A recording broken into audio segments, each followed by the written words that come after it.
Hi guys! Today I have a process video for you using the September October Quirky Kit Willow and some other bits and pieces from the store.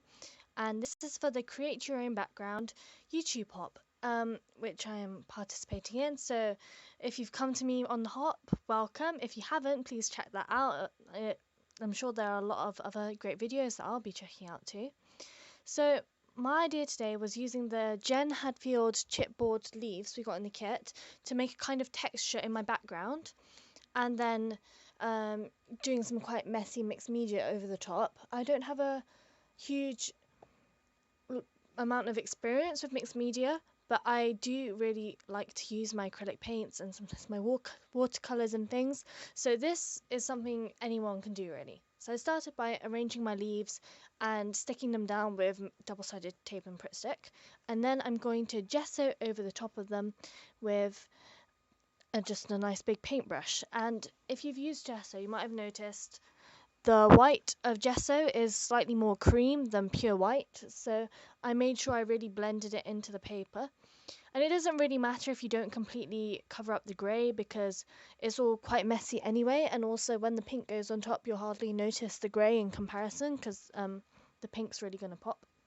So you might have noticed I put two photos down at the beginning. That's because I wasn't sure whether I was going to use one of me and my grandma at a garden sitting on a nice bench, or one of me and my friend at prom, and we both had pinkish dresses, so that was the idea behind that.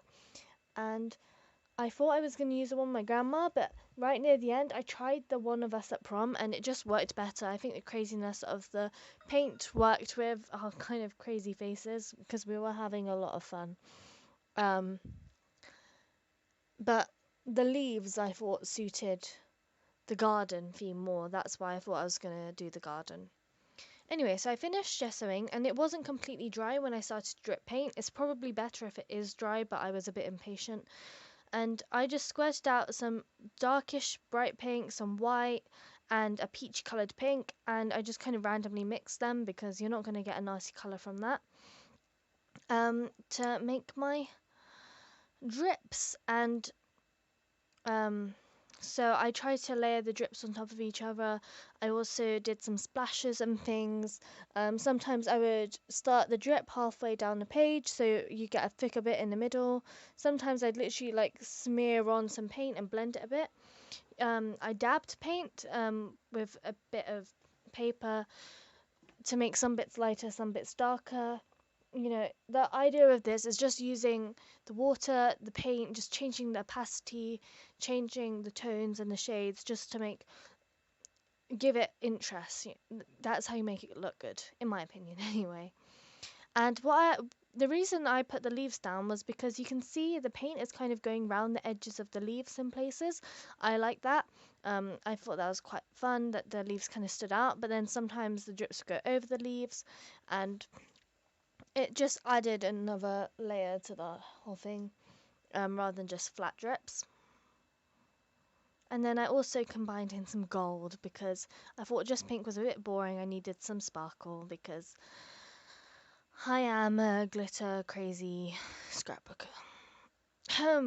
Now that I've been honest about that, I hope you can all accept me into your community. And you can see me splashing as well. There's my smearing with the gold because my gold isn't really goldy. Also, it went a bit grey because I didn't clean my water, so clean your water. So I did the gold in bigger patches, so it was more of a sheen sometimes. You can see just there, I would put it on with the paintbrush and then blend it with a bit of paper.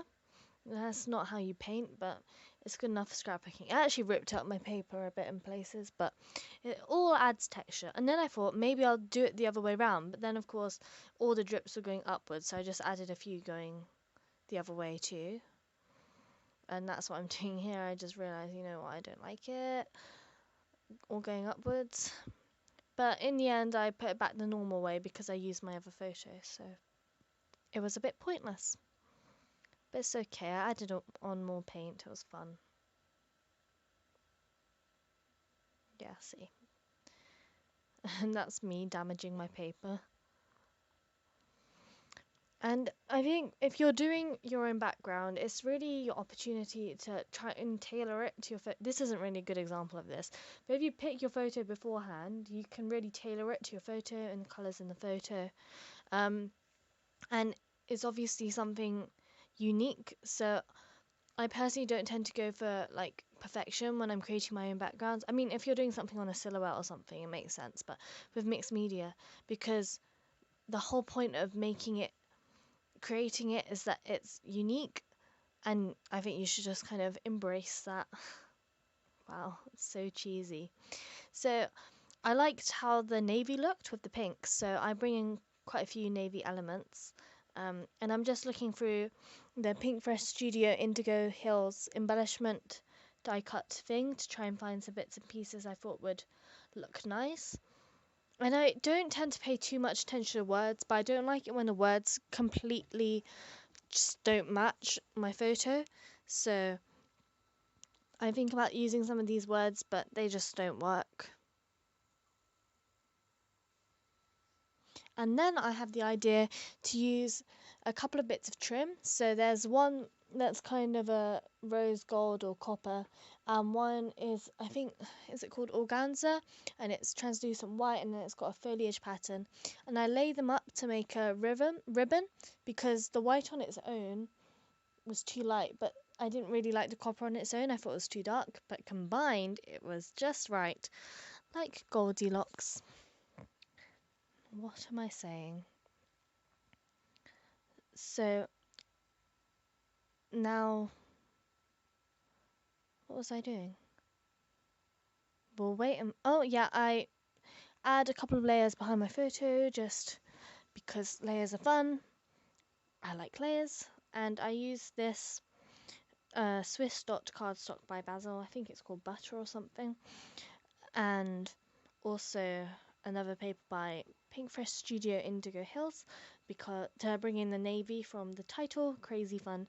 And crazy fun is a sentiment that really worked. Me and this friend, we have a lot of fun. It's we have fun together, as you can see. I know we're laughing a lot, but we were completely sober. I promise. It was prom. I'm warning you, there may be quite a lot of prom photos over my Instagram and YouTube in the coming weeks and months because I have quite a few that I love. I recently printed out all of my scrapbooking photos from my summer holidays, and I have so many to do. Luckily, I haven't really done anything interesting this autumn, so I don't really have any photos. So I'll have a while to catch up on that.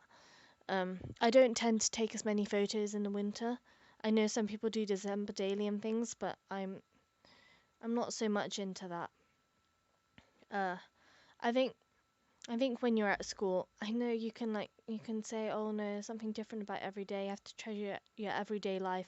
When you're at school, every day is quite similar, and the things I do aren't the kinds of things you take photos at. They're academic things,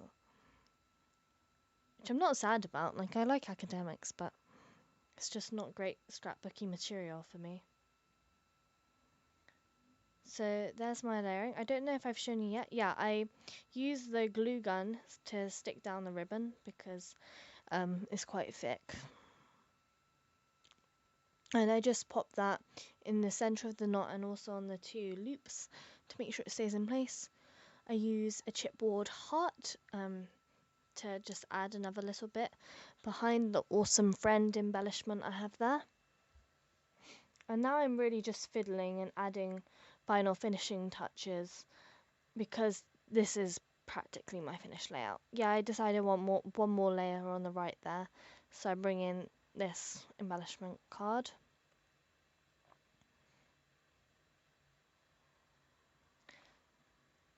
So I'll have down below who's next in the video hop, so once you finish my video, please go and check out theirs, leave them some love, because I'm sure it would be fabulous, and this is part of a whole series, I think, so you should definitely have a check out that.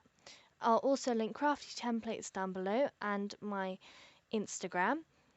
I have a layout on the crafty templates blog in case you hadn't seen. So thank you very much for watching.